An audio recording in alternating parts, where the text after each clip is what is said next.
सुकृपा परत्वं मध्यस्थभावं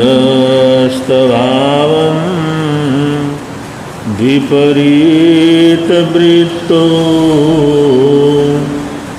सदा ममात्मा विदधातु देव यो दर्शन ज्ञान सुख स्वभाव समस्त संसार विकार बाह्य समाधिगम्य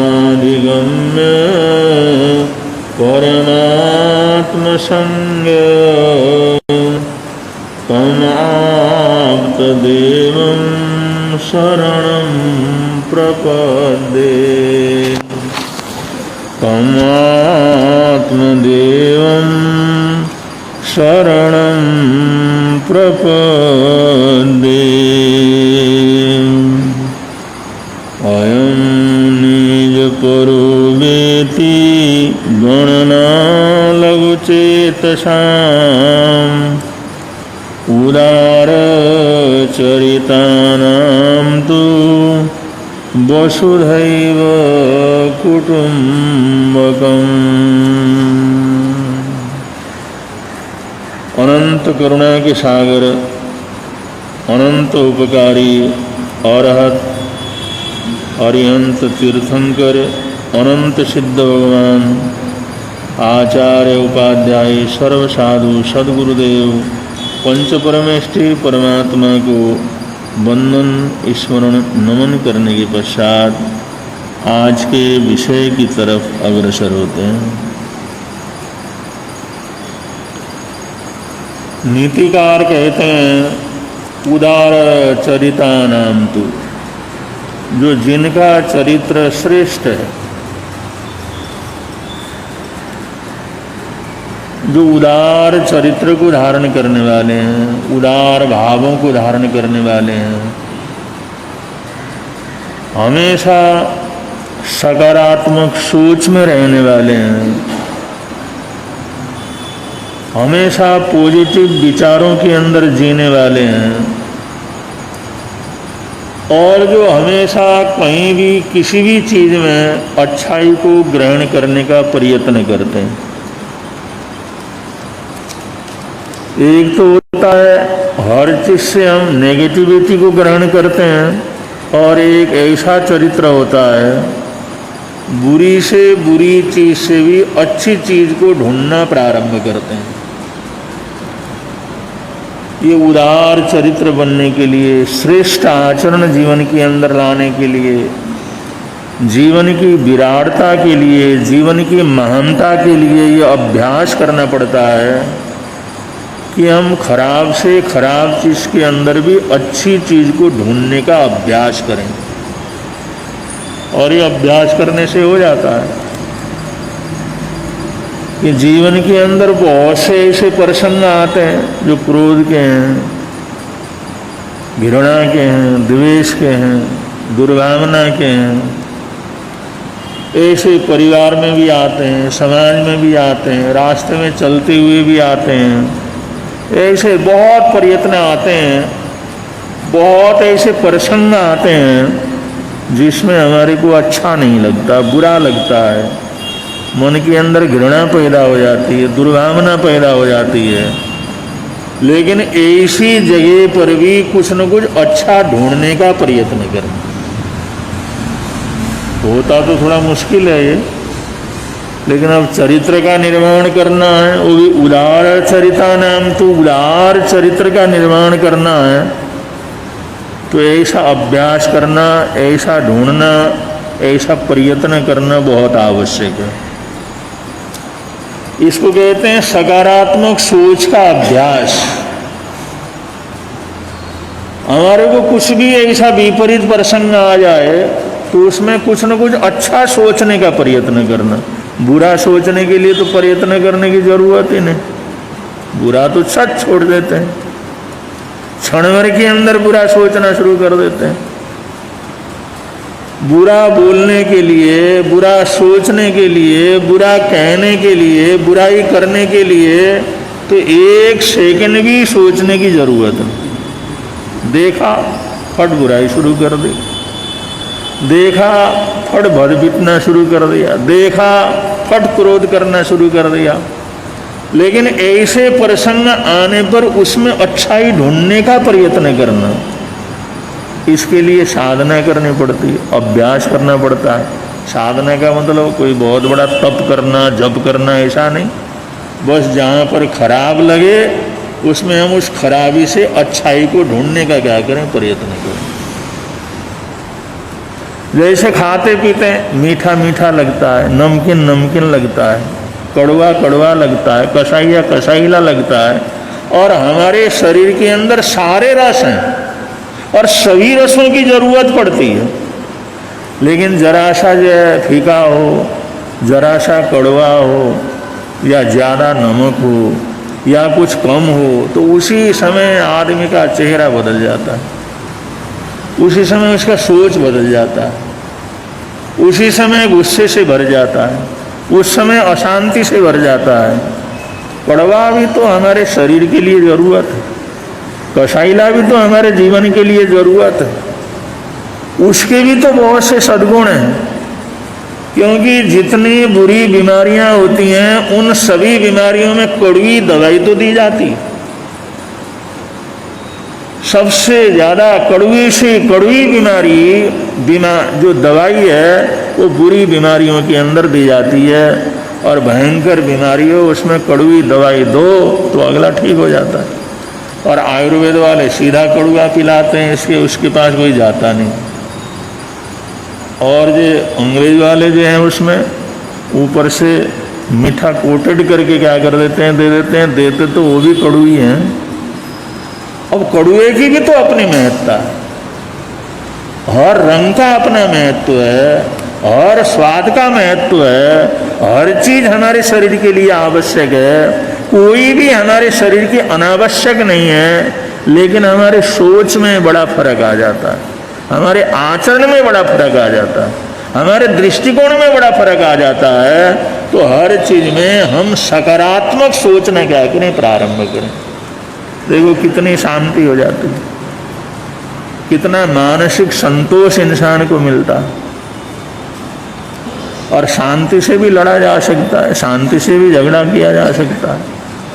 झगड़े के लिए क्रोध करना ही जरूरी नहीं है, गाली गलौज करना ही जरूरत नहीं, अच्छे से अच्छे शब्दों से भी जो समझाया जा सकता है, बतलाया जा सकता है, विरोध प्रकट किया जा सकता है। तो सभ्य लोगों के जीवन में जो उदार चरित्र होते हैं उनके लिए कहते हैं उदार चरिता नाम तु वसुधैव कुटुम्बकम। उनके लिए तो सारी दुनिया अपनी क्या करती होती है, ये भारतीय संस्कृति है। और अयम निज परो वेति गणना लघु चेतसाम। जितना जितना हमारी चेतना कमजोर होती चली जाती है, संकुचित होती चली जाती है, मेर तेर अपना पराय अच्छा बुरा ये हमारे जीवन में भरता चला जाता है, ये भरता चला जाता है। जितना जितना हमारा विचार वो संकुचित हो जाता है, जितना जितना हमारा दिल छोटा होता है, तो ये छोटी छोटी बातों का अंबार हमारे जीवन में लग जाता है। मेर तेर इसका उसका ये वो अच्छा बुरा, बस इसी के अंदर सारा दिन सोना जागना खाना पीना सब इसके अंदर चला जाता है। और उदार चरिता नाम तो जो उदार चरित्र वाले हैं उनके लिए तो सारी दुनिया उसके लिए अपनी लगती है। उसके मन के अंदर तो किसी के प्रति भी दुर्भावना पैदा नहीं होती। ये भारतीय संस्कृति का अपना रूप है। और ऐसे भारतीय संस्कृति ने सारी दुनिया को जोड़ने का पहले से प्रयत्न किया, लेकिन वो तो इतना कामयाब नहीं हुआ। लेकिन विज्ञान कामयाब हुआ, विज्ञान में सारी दुनिया की दूरी को क्या कर दी, खत्म कर दी। विज्ञान ने, वैज्ञानिकों ने ऐसे ऐसे साधन बनाए, आज किसी देश की दूरी नहीं रही, किसी समाज की दूरी नहीं रही, वो सारी दूरियां खत्म हो रही हैं। लेकिन इस समय धर्म का भी ये महत्व है, धर्म गुरुओं का भी ये महत्व है, वो भी सांप्रदायिक रूप को छोड़ करके आपस में समाज को जोड़ने का क्या करें, प्रयत्न करें।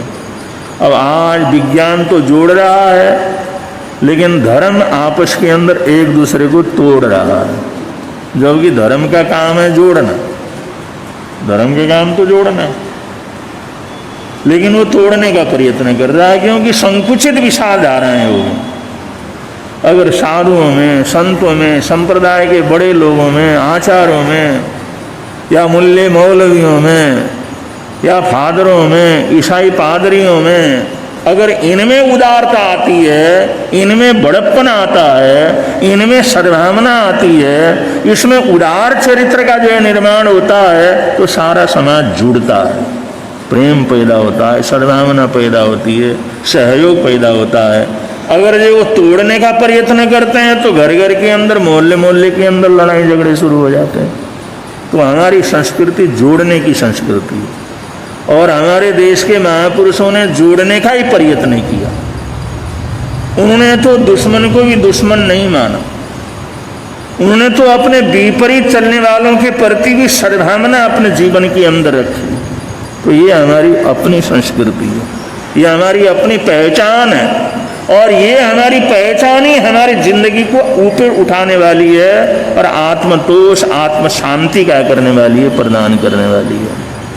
तो हमारे देश के महापुरुषों ने कैसे संस्कृति को मजबूत बनाया, कैसे आगे बढ़े, और कैसे उन्होंने संदेश दिया। एक छोटा सा प्रसंग है, जब रामचंद्र जी माता सीता और भाई लक्ष्मण के साथ वो वनवास के लिए गए। पहले दिन को उनकी राज तिलक की तैयारी हो रही थी, सारे देश के अंदर उत्सव का वातावरण था, लेकिन एक रात में ही सारा पासा क्या कर गया, पलट गया। शाम को मीटिंग से वो आए थे तो दशरथ ने कहा था सुबह जल्दी उठ करके तुमने तैयार होना है, कर राज तिलक का काम है, सुबह सुबह ऋषि मुनि आएंगे, वो सारी तैयारी होगी, सुबह सुबह उठ करके जल्दी तैयार होकर के तुमने आना है, जिससे राज तिलक का कार्यक्रम क्या हो, उसके शकुन वगैरह, उसके कार्यक्रम, उसके मंगल कार्य जल्दी से जल्दी प्रारंभ किए जा सके। और सुबह तैयार होकर के जैसे पिता के दर्शन करने के लिए गए, चरण छूने के लिए गए, तो पता लगा वो कैकेयी के महल में, उन्हें चलो वहां जाके दर्शन करते हैं, माँ के भी चरण छुएंगे। वहां जिस समय गए तो वहां ये आदेश हुआ कि तुम बाहर 14 वर्ष के लिए वनवास के लिए क्या करो, जाओ, और वो भी सन्यासियों के वेश में क्या करना जानो। जीवन के अंदर कैसी घटनाएं घटती हैं, उन महापुरुषों ने दुनिया को बतलाया। किसी का कोई भरोसा नहीं, अपने कब दुश्मन हो जाते हैं कोई भरोसा नहीं है। जो हमारे संवारने वाले, हमारे बहाने वाले कब बन जाते हैं इसका कोई भरोसा नहीं है। न धन दौलत का भरोसा है, न अड़ोसी पड़ोसी का भरोसा है, न परिवारजनों का भरोसा है, वरना राम ने तो किसी को कोई तकलीफ नहीं दी थी।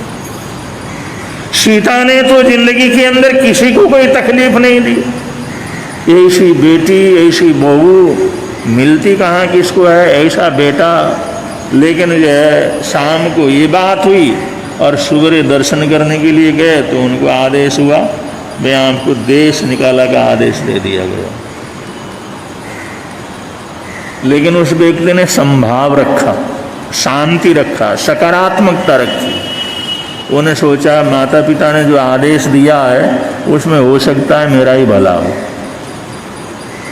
क्योंकि माता पिता तो कभी क्रोध से भी अवहेला नहीं करते, कभी उनकी तो गाली भी आशीर्वाद हुआ करता है। इसलिए जो मेरे को आदेश मिला है ये मेरे भले के लिए हो सकता है। और जिस समय कमरे में गए और सोचने लगे ये सब हुआ, इसका मतलब क्या है, राम ने सोचा हम चारों भाई बराबर के हैं, बराबर की ताकत है, और आगे जाकर के अगर हमारे में टकराव होकर के हम लड़ पड़ते तो विनाश क्या कर जाता, हो जाता। ये तो चांस बहुत अच्छा है। भरत के लिए राज मांग लिया गया है और मेरे लिए वनवास मांग लिया गया है, तो इस समय मैं अपने को इस तरह से तैयार कर सकता हूँ, इस तरह से अपने आप को बना सकता हूँ, फिर कोई भी मेरे मुकाबले के अंदर आने वाला क्या करेगा, नहीं रहेगा। इस समय शांति रखने से ही ये सारा साम्राज्य मेरे को मिल सकता है। उस समय लड़ते झगड़े तो मिलता है? नहीं मिलता। उस समय अगर लड़ते झगड़े थे, भाई मैं राज्य का अधिकारी हूँ, मेरा काम है, मेरे साथ ऐसा कैसा हो सकता है, वो तो गृह युद्ध ही क्या कर जाता हो जाता। अब गृह युद्ध में सारे बराबर बराबर के थे, और बराबर बराबर के करके लड़ते तो उसमें मरने की नौबत आ जाती थी। जैसे बाहुबली और भरत के बीच में आ गए, वो तो मरना ही था। वो तो चलो बात उलट गई पलट गई, भागशाली पुण्यशाली आत्मा थे, वरना बराबर बराबर के लड़े तो क्या मरना ही था, कट मर के मर जाते। लेकिन राम ने जाकर के सोचा ये सब एकदम अचानक हुआ, इसका क्या मतलब है? उन्होंने कहा राम ये तेरे हित के लिए हुआ, तेरे साम्राज्य के लिए हुआ, और इस काम से मैं तो साम्राज्य, पूरे देश का साम्राज्य इसको स्थापित क्या कर सकता है, कर सकता है। और सकारात्मक सोच हो तो ऐसी दशा में भी आदमी अपना भला क्या कर सकता है, देख सकता है। अगर सकारात्मक सोच न हो तो अच्छे अच्छे मौकों में इंसान जो चुक जाता है, परेशान दुखी हो जाता है। ये राम ने हम सबको, सारी दुनिया को सकारात्मक की शिक्षा दी। लक्ष्मण ने तो कहा था राम आदेश दे दो, मैं सारी नारी जाति को खत्म कर देता हूँ, ये सारी दुनिया से नारियों को नष्ट कर देता हूँ। उन्होंने कहा बेवकूफ, नारियों में माँ भी तो आती है, उनको भी मार डालेगा। नारियों में तेरी भाभी सीता भी तो आदि, उसको भी मार डालेगा तुम, क्या बचकानी काम करता। तो चुप हो गया। अब लड़ते मरते वहां पर क्या होना था, लेकिन उस समय शांति रखी तो सारे देश के जितने छोटे रजवाड़े थे उन सबने राम को स्वीकार किया। जब भरत ने देखा उन्होंने कहा इस बात से तो मेरी तुई हो रही है और हम तो वैसे प्रेम से रहते हैं, तो उसने कहा मैं तो इस गद्दी को लेता ही नहीं। और उनका छीनना नहीं हुआ, बल्कि वो छीनना ये हुआ उनको, उनके चरणों में आ गया साम्राज्य। जितने भील राजा थे, जंगली राजा थे, छोटे मोटे राजा थे, आसपास के थे, भाई राम के साथ ऐसा हुआ है, वो बड़े बेटे के साथ ऐसा हुआ है, उन्होंने कहा इनके साथ हम हैं।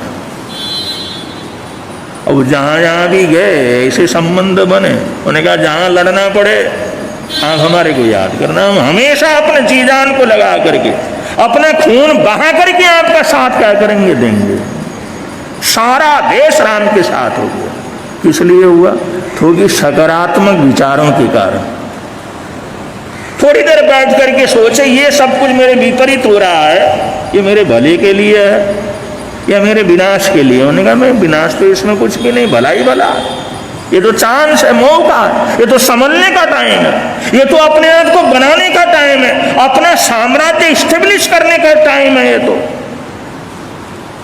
तो बड़े आराम से वो लोग वहां से जंगल के लिए गए। और कष्ट तो हर जगह सहन करने पड़ते हैं। जाते जाते अब जंगल में जा रहे थे, कभी अनुकूलता कभी प्रतिकूलता, दुनिया भर की तकलीफें तो हुई। एक जगह जिस समय दोपहर को होने लगा, थक गए, शाम होने लगा, सारा जंगल का इलाका, और वहाँ पर गए तो राम ने कहा भाई कोई रात्रि विश्राम करने की कोई जगह वगैरह मिल जाए तो देख लो। लक्ष्मण को कहा भाई चला भी नहीं जाता, सीता भी बिल्कुल चल नहीं पा रही हैं, वैसे भी हम थक गए हैं, यहाँ देख लो कहीं ऐसी रुकने की जगह वगैरह मिल जाए। तो किसी आदमी ने बतलाया भाई इधर एक आश्रम है, एक महात्मा जी रहते हैं, वहाँ पर आपको जगह मिल सकती है। तो लक्ष्मण वहाँ पर ढूंढने के लिए, मिलने जगह ढूंढने के लिए गए, और बिना इजाज़त के कहीं भी तो घुसा नहीं जा सकता। चाहे अच्छे से अच्छे लोग, इजाज़त तो क्या करनी पड़ती है, लेनी पड़ती है। वहाँ पर एक महात्मा अपने ध्यान में बैठा हुआ था। जाके लक्ष्मण ने प्रार्थना की, हम लोग यात्री हैं तो रात्रि विश्राम के लिए हमारे को जगह की ज़रूरत है, और रात्रि विश्राम करने के लिए आप इजाज़त अगर दे सकते हैं, हम 3 जने हैं रुकने वाले। वो महात्मा कुछ नहीं बोला, उसका मौन था कुछ। वो खड़ा हुआ, खड़ा होकर के एक दूब तिनका लिया, उस तिनके को मुंह के अंदर डाला, मुंह में तिनका रखा, और एक हाथ को छाती के ऊपर रखा, और एक हाथ को उसने लंगोट के ऊपर रखा। अपनी जो झोपड़ी थी उसको 3 चक्कर लगाए, और 3 चक्कर लगा करके लक्ष्मण की तरफ देखा और आशीर्वाद दे करके बैठ गया। वो कुछ नहीं बोला। लक्ष्मण सोचने लगा क्या आदमी है, हमने पूछा रुकने की जगह, बात तो वो तो ध्यान में बैठ गया उसमें। तो जिस समय लक्ष्मण आए तो उनके चेहरे को देख करके राम समझ गए कुछ गड़बड़ सड़बड़ हुआ है, चेहरा लटका करके आया हुआ। उनका क्या हुआ, रुकने की जगह मिली? उनका कुछ नहीं पता लगा मेरे को, तो रुकने की जगह, तो महात्मा है, कुटिया तो अच्छी है, दूसरी कुटिया भी है, रुक तो सकते हैं, जगह तो ठीक है। लेकिन वहाँ पर इजाज़त लेने के लिए मैंने प्रार्थना भी की, लेकिन महात्मा ने तो कुछ नहीं कहा, कोई बात ही नहीं, अब रुक सकते हैं नहीं रख सकते हैं, कुछ निर्णय नहीं हो रहा है। उन्होंने कहा क्या हुआ? उसने सारी घटना वहाँ जा करके बता दी, ऐसी ऐसी बात हो गई। रामचंद्र जी ने कहा उस महात्मा का मौन, साधना करने वाले हैं, उन्होंने मुंह के ऊपर तिनका रखा, दुर्वा का तिनका रखा। इसका मतलब है जिसकी वाणी लचीली है, जो नम्रता पूर्वक बोलता है, जैसे तिनका नम्र होता है, झुकता है, जिसकी वाणी लचीली है। और उसने जो छाती के ऊपर हाथ रखा, इसका मतलब जो दिल से काम करता है, कोई भी निर्णय करता है तो दिल से करता है, दिल की बात को जो सुनता है। क्योंकि दिमाग ही गड़बड़ करता है, दिल तो कभी गड़बड़ नहीं करता। दिल तो कहता है अच्छे रहो, सुंदर रहो, परोपकार करो, सेवा करो। ये दिमाग आदमी को चक्कर लगाता रहता है। दिमाग जो दिल की सुनता है, दिमाग भी नहीं, दिल की सुनता है। और उसने लंगोट के ऊपर हाथ रखा, इसका मतलब जो चरित्रवान, जो शील सदाचारी है।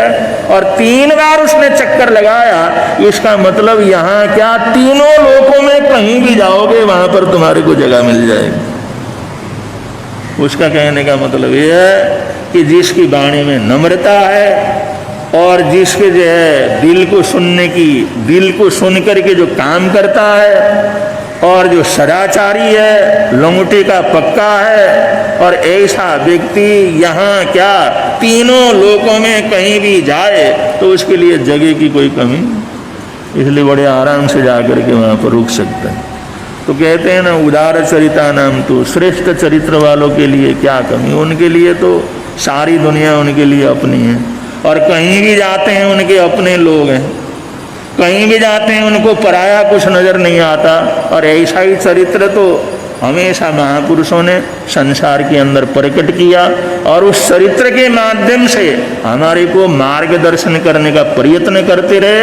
अगर उन छोटी छोटी बातों को भी थोड़ा समझते हैं, चिंतन करते हैं, मनन करते हैं, उनको ध्यान से पढ़ते हैं, उनके तह तक उतरने का प्रयत्न करते हैं कि महापुरुषों ने सिर्फ बोल करके नहीं दिया, अपने आचरण से, अपने व्यवहार से सबसे ज्यादा दुनिया को उपदेश दिया। बोली का उपदेश, लिखा हुआ उपदेश, शास्त्रों का उपदेश नहीं, उनके जीवन के आचरण का उपदेश सबसे ज्यादा हमारे लिए कामयाब क्या करता रहता। इसलिए उनके आचरण को, चरित्र को पढ़ें और उस चरित्र का मकसद समझने का प्रयत्न करें। इसको चिंतन कहते हैं। ऐसा करते हैं तो यहाँ भी आनंद रहता है, प्रभव के अंदर भी आनंद रहता है। इसलिए बड़े प्रेम से बोला जाता है, मिलता है आनंद प्रभु की वाणी से, मिलता